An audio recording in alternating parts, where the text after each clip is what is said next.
மீசா டிவியின் தமிழ் பேசும் உறவுகளை அன்போடு வரவேற்றுக் கொள்கிறோம். இன்றைய பதிவுல மிக முக்கியமான செய்திகள் குறித்து பார்க்கலாம். முன்னாள் அமைச்சர் விஜயதாச ராஜபக்சேவனுடைய அன்பு மகன் உட்பட இருவர் அதிரடியாக லஞ்ச ஊழல் ஆணைக்குழுவினரால் கைது செய்யப்பட்ட சம்பவம் பெரும் பரபரப்பை ஏற்படுத்தியிருக்கு. மேலும் ஒருவரை தேடுகின்ற பணியை இப்போது லஞ்ச ஊழல் ஆணைக்குழுவினர் ஆரம்பிச்சிருக்கிறாங்க. முன்னாள் ஜனாதிபதி மஹிந்த ராஜபக்ச அவர்களுடைய அன்பு மகன் ரோஹித் ராஜபக்ச சிசிடி பிரிவில் விசாரணைக்காக முன்னிலையாக இருக்கிறார் என்ற பல்வேறு செய்திகள் தான் இன்றைய பதிவு. இன்று அரசியல் வட்டத்தில் பெரும் பரபரப்பை ஏற்படுத்திய கைதுதான் முன்னாள் நீதி அமைச்சர் விஜயதாச ராஜபக்சவுடைய மகன் ரகில ராஜபக்ச மற்றும் எஸ்ஜேபியினுடைய ஹொரண தொகுதியினுடைய அமைப்பாளர் சரித் அபேசிங்க இருவரையும் லஞ்சம் மற்றும் ஊழல் விசாரணை பிரிவினர் அதிரடியாக கைது செய்த சம்பவம் பெரும் பரபரப்பை ஏற்படுத்தியிருக்கு. இவர்களுக்கு எதிரான குற்றச்சாட்டு என்ன அப்படின்னு பார்த்தீங்கன்னா, பாதாள உலக கும்பலுடைய தலைவனாக கருதப்பட்ட ஹரக்கட்டா மடகஸ்கர் நாட்டில் இருந்து தேடி கண்டுபிடிச்சு கைது செய்து நாட்டுக்கு கொண்டு வந்து பிடிஐயின் கீழ் தடுத்து வைத்து விசாரணைக்கு உட்படுத்தினாங்க. ஹரக்கட்டாவை பிடிஐயிலிருந்து விடுவிப்பதற்காக கிட்டத்தட்ட 12 கோடி ரூபாய் ஹரக்கட்டாவிடமிருந்து லஞ்சம் பெற்று சிஐடி அதிகாரிகளை அணுகி பிடிஐயிலிருந்து இவரை விடுவித்து சாதாரண கைதியாக மாற்றி ஒரு சாதாரண சிறைச்சாலையில் அடைப்பதற்காகத்தான் இந்த பணத்தை லஞ்சமாக பெற்றிருக்கிறாங்க அப்படின்ற ஒரு விஷயம் விசாரணையில் தெரிய வந்ததன் காரணமாகத்தான் இப்போது அதிரடியாக இருவரையும் கைது செய்து இப்போது விசாரணைக்கு உட்படுத்தியிருக்காங்க. இந்த ஒரு சம்பவத்தில் மற்றொரு நபருக்கு தொடர்பு இருக்கு அப்படின்னு சொல்லி அந்த நபரை கைது செய்வதற்கான வலையை இப்போது லஞ்ச ஊழல் ஆணைக்குழுவினர் வீசியிருக்கிறாங்க.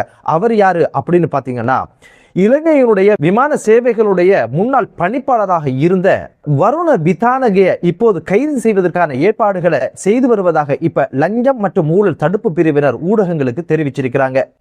இதுல சிக்கியிருக்கிறது யார் அப்படின்னு பாத்தீங்கன்னா, முன்னாள் நீதி அமைச்சருடைய மகன் விஜயதாச ராஜபக்ச நீதி அமைச்சராக இருந்து பல்வேறு விஷயங்களை பேசியவர், கதைச்சவர், அரசியல் செஞ்சவர்.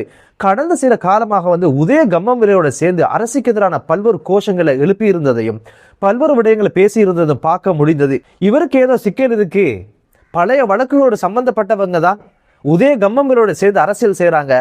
விஜயதாச ராஜபக்ச எதற்காக இந்த அணியில சேர்ந்தார் அப்படின்ற கேள்விக்கான பதில் இன்றைய தினம் கிடைச்சிருக்கு.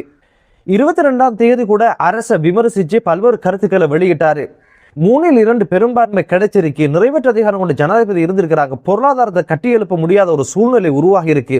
கிட்டத்தட்ட 55 லட்சம் மக்கள் 2 நேரம் உணவு உட்கொள்வதற்கு கூட முடியாத ஒரு சூழ்நிலை உருவாகி இருக்கு. பிழையான கொள்கையின் அடிப்படையில் அரசு பயணிக்குது என்ற கருத்துக்கள் எல்லாம் ஊடகங்கள்ல சொல்லி இருந்தாரு. ஹரக்கட்டாவை வச்சு சில அரசியல்வாதிகள் வாழ்ந்திருக்காங்க அப்படின்னு ஒரு விஷயம் தெரியுது.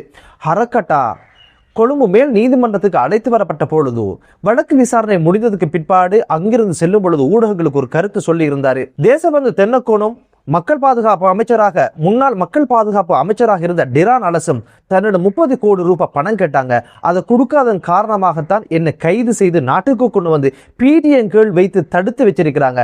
இந்த பணத்தை கொடுத்திருந்த என்னை கைது செய்திருக்க மாட்டார்கள் அப்படின்னு ஒரு கருத்தை நீதிமன்ற வளாகத்துக்குள்ள வச்சு சொல்லி இருந்தாரு. பணம் கொடுக்காததுக்காக கைது செஞ்சாங்க. ஆனா கைது செய்யப்பட்டு பிடிஐல உள்ள இருக்காரா, இவரை வச்சு பணம் சம்பாதிச்சிடலாம் அப்படின்னு சொல்லி கிட்டத்தட்ட இந்த ஆசாமிகள் 12 கோடி ரூபாவை நதுன் சிந்தகை என்று சொல்லுகின்ற ஹரக்கட்டாவிடம் பெற்று இப்போது கைது செய்யப்பட்டிருக்காங்க. எப்போதுமே தன்னை ஒரு சுத்தவாளியாகவும் தூய்மையான அரசியல்வாதியும் நாட்டை நேசிக்கின்றவராகவும் நாட்டுக்காக குரல் கொடுக்கின்றவராகவும் அநீதிக்கு எதிராக குரல் கொடுக்கின்றவராகவும் தன்னுடைய ஒரு பிம்பத்தை ஒரு பில்டப்பை கட்டி எழுப்பினவர் தான் முன்னைய நாள் நீதி அமைச்சராக இந்த விஜயதாச ராஜபக்ச. ஆனா அவருடைய மகன் இந்த ஊழலில் சிக்கியதுதான் இப்போது அரசியல் வட்டத்தில் பெரும் பேசுபொருளாக மாறி இருக்கு. இனி என்ன, உதய கம்மமில் வெளியே வருவாரு, ஊடக மாநாடுகளை நடத்துவாரு, பல்வேறு கருத்துக்களை வெளியிடுவாரு. இது ஒரு அரசியல் பழிவாங்கல். ஈஸ்வர குண்டு தாக்குதல் பற்றியும் அரசுடைய பல்வேறு விடயங்கள் கருத்தும் விஜயதாச ராஜபக்ச விமர்சனம் செஞ்சிருந்தாரு. இப்ப அவருடைய மகனை பழிவாங்கிறதுக்கு இப்போது போலியான குற்றச்சாட்டுகளை போட்டு கைது செஞ்சு இப்ப உள்ள அனுப்பிட்டாங்க. இப்படியான அச்சுறுத்தல்களை நாங்கள் அஞ்ச மாட்டோம், எங்களுடைய பயணம் தொடரும், அரசுக்கு எதிரான எமது கோஷத்தை எமது குரலை அடக்க முடியாது அப்படின்னு பல்வேறு வசனங்களை நிச்சயமாக உதய கம்மமில பேச ஆரம்பிப்பாரு. பொறுத்திருந்து பார்க்கலாம் இவர்கள் குறித்து நீதிமன்ற நடவடிக்கைகள் எவ்வாறு அமைய போகுது, நீதிமன்றத்தில் முன்னிலையாகும் போது நீதிமன்ற பிணை கொடுக்குமா இல்ல விளக்குமுறையில் வைக்குமா, இது குறித்த விசாரணைகள் என்னென்ன விஷயங்கள் வெளியே வரப்போகுது, இதுக்கு மேல என்னென்ன அரசியல்வாதிகள் இதுக்கு பின்புலமாக இருந்து ஹரக்கட்டாவிடம் இருந்து பணம் பெற்று அவரை பிடிஐயிலிருந்து விடுதலை செய்வதற்கான முயற்சிகள் எடுத்தாங்க. பல்வேறு அதிர்ச்சியூட்டும் செய்திகள் நிச்சயமாக வெளிவரும், பொறுத்திருந்து பார்க்கலாம். அடுத்த செய்தி குறித்து பார்க்கலாம். மஹிந்த ராஜபக்ச அவர்களுடைய மக்களை சுற்றி பல்வேறு வழக்குகள் ஓடிக்கொண்டிருந்தது. 3வது மகன் ரோஹித ராஜபக்ச இப்போது விசாரணைக்காக சிசிடி பிரிவினர்ல முன்னிலையாக இருக்கிறார். இவருக்கு எதிரான குற்றச்சாட்டு என்ன அப்படின்னு பாத்தீங்கன்னா, என்ன வகையான விசாரணைக்கு இவர் முன்னிலையாக இருக்கிறார் அப்படின்னு பாத்தீங்கன்னா, மிரிகான பகுதியில 2 நிறுவனங்கள்ல 19 மில்லியன் ரூபாய் முதலீடு செய்யப்பட்டிருக்கு. இது குறித்த விசாரணைக்கு தான் இப்போது முன்னாள் ஜனாதிபதி மஹிந்த ராஜபக்ச அவர்களுடைய மகன் ரோஹித ராஜபக்ச அவர்கள் இப்போது சிசிடியில முன்னிலையாக இருக்கிறாரு. இந்த 19 மில்லியன் ரூபாய் எப்படி கிடைச்சது, எப்படி முதலீடு செய்தீங்க, இதற்கான கணக்கு வழக்கு என்ன என்ற விஷயங்களை தான் இப்போது போலீசார் கேட்டு பிடிக்காங்க. நாம ராஜபக்ச அவர்களுக்கு எதிராக கிறிஸ் கொடுக்கல் வாங்கல், அதுபோக யோசித்த ராஜபக்சக்கு எதிராக பல்வேறு கொடுக்கல் வாங்கல் சார்ந்த வழக்குகள் ஓடிக்கொண்டிருக்குது. அதுபோக இப்போது 3வது மகன் ரோஹித ராஜபக்ச அவங்க 19 மில்லியன் ரூபாய் முதலீடு செய்த பணம் குறித்த விசாரணைக்காகத்தான் இப்போது அழைக்கப்பட்டிருக்கிறாரு. ரோஹித் ராஜபக்சவுடைய விசாரணைக்கு என்ன ஆக போகுது என்ற ஒரு விஷயத்தை பொறுத்திருந்து பார்க்கலாம். லஞ்சம் இல்லாத, ஊழல் இல்லாத ஒரு தேசம் உருவாகட்டும் என்ற பிரார்த்தனையோடு மற்றொரு காணொலியிலே உங்கள் அனைவரையும் சந்திக்கும் வரை விடைபெறுகிறேன். நன்றி.